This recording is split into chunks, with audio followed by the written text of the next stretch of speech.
Hey guys, welcome back to another video on the Inside Spurs channel. Hope you're well. Hope you're looking after yourself still on this Tuesday. And yeah, we've got a interesting report around Cristian Romero. As you know, I did talk about him having interest from Madrid previously. Do have another club that's coming in, a club that we've dealt with not too long ago, and also a new interest into a Japanese fullback. Yeah. Weird one, but I'll talk about it in a second.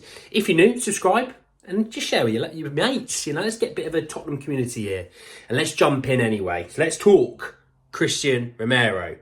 Creme said that Tottenham's Argentine defender Cristian Romero is an option for Bayern Munich and Real Madrid.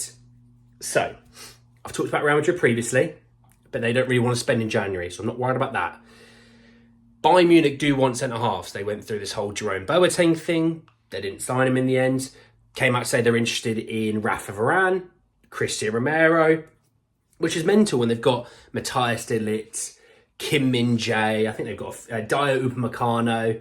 They've got a few, but, it isn't shocking. I mean, the way I look at it is Cristian Romero is going to be sold, if he is going to be sold, for a lot of money. We're not selling him for 50, 60 million. It'll be 80 to 100. It'll be somewhere in there. That's how Spurs value him, really. I think, look, he, on his day, is mustard and unbelievable.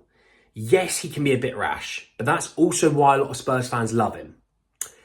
You'll sit there and go, oh, he got sent off against Chelsea. Ugh. He was also our best defender with Mickey van der Ven this season, and he's the reason why Mickey's done so well and settled so well as well. He's the reason why Pedro Porro's developed and played so well as well.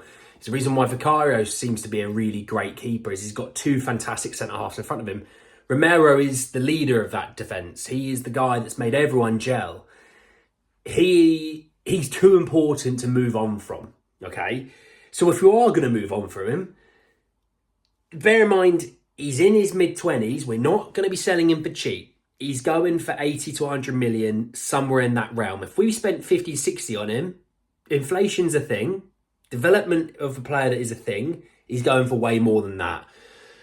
I don't see Bayern Munich wanting to deal with Daniel Levy again, having spent another 100 million on another Spurs player. I don't see it happening. Now, if they take Eric Dyer, I wouldn't say no. No, but in all seriousness, they're not going to be going in there. I don't see Cristian Romero moving on. I think he'll be slapped with a not for sale tag. Kane was always potentially able to be sold because of his contract. Sonny, I don't think he's up for sale last summer. Madison's will be not for sale. Adogi's not for sale. I'd probably say Pedro Porro might be, but it'd be a ridiculous offer. He's another one I don't think's for sale. He's too important to Spurs for us just to move on from. He's a vice captain. He had a silly mistake against Chelsea, but people hold on to that one game this season instead of the other 10 or 11 that he played on top of that, where he dropped man of the match performances, basically. He scored goals. He was top defender, goal scorer at one point this season. He's been amazing for us. So yeah, I don't see him moving on. But if he does, I think Spurs will probably be looking for close up to £100 million for him.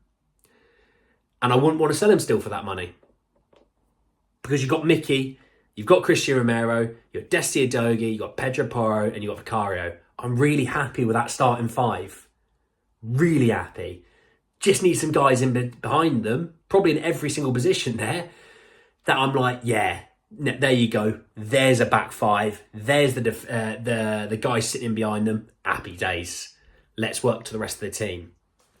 Because like I've said previously, we probably need another backup goalie. We need to replace Emerson. We need to replace Ben Davies and Session at left back. We need to replace Dyer and I guess Davies at centre half. Phillips could be one, don't know, but we need to bring in like a Lloyd Kelly as well. Then you're starting to look at it and go, right, that defence area is actually really solid. Midfield, got a strong 3. You got your Bentancur, that's solid 4. Need at least another couple in there that, are going to be here long term, because I don't know, Højbjerg's not going to be a long term. I don't know about Lascelles, so we'll see about those two. And then you can start to go, actually, we can tinker and just sprinkle in a few players here and there instead of right now we still need a wholesale change-up, Let's talk a Japanese defender. So Sean Walsh with Graham Belly of 90 Minute Football. They said that Tottenham continue to look for defensive reinforcements ahead of January. Japan international Koki Machida of Union Saint Gilloise Don't know.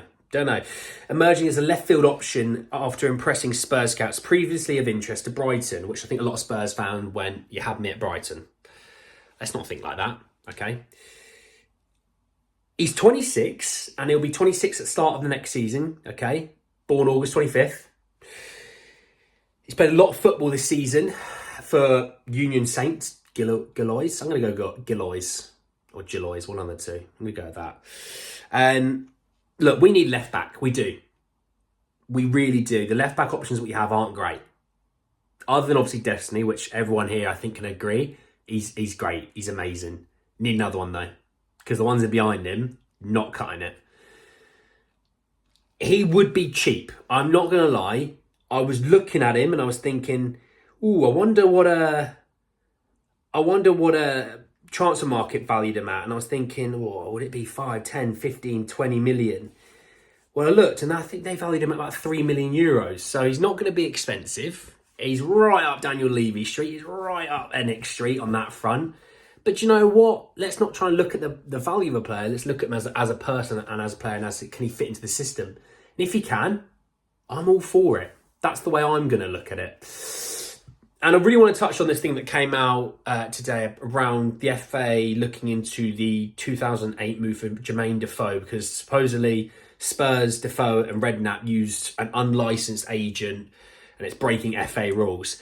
This is the issue. As soon as that Everton thing came out, it wouldn't surprise me. I'm not saying Everton would. Wouldn't surprise me if a team in the league started to look at different clubs and going, if we can sprinkle in some information about those, it could deflect away from us that maybe we've done something bad, but also get them in trouble. And I think the FA have opened up a can of worms here where they're still investigating Chelsea, but they still can't seem to get a resolution there. They're still investigating Man City, can't get a resolution there until maybe next year. They've slapped Everton after one count of the financial fair play issues with a 10, 12 point deduction. Everton might be getting sued from other clubs. They've opened up these can of worms. They can't govern themselves. They say they can, but they can't. They really can't. And the fact that if we are punished for this is laughable. But do you know what? It's also deserved. We've been the ones that, unfortunately, led by Daniel Levy. If he is, by the way, if we are guilty and there's a fine, it better come out of his back pocket and not the transfer budget. It's not Spurs' fault that he's an idiot. It's not our fault. But let's be honest, it comes out of the transfer budget and he'll go, oh, we had some financial issues. No, we don't.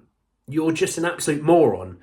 But in all seriousness, if he is guilty for this, his head is on the chopping block. That's the way it's going to be at Spurs. I think a lot of fans will go, you've got us punished. Your fault that this happened. You have to pay for this. His head will be on the chopping block.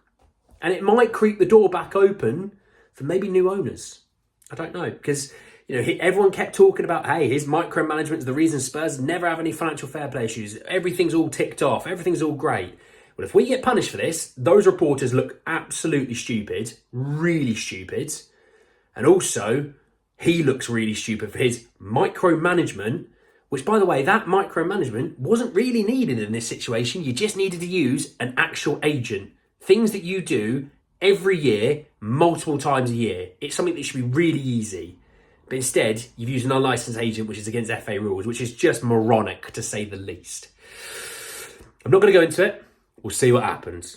But anyway, guys, at the end of the video, I hope you did enjoy it. Drop a like on the video if you did. Hit me in the comment section below. Look, you've got Kiko Machida, the left back.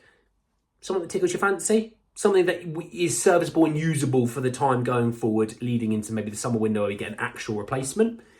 Interested to see what you think about that. Obviously, Cristian Romero, would you be willing to cash in on him? And what's the value you want from him? Or is he, like me, for you, not for sale?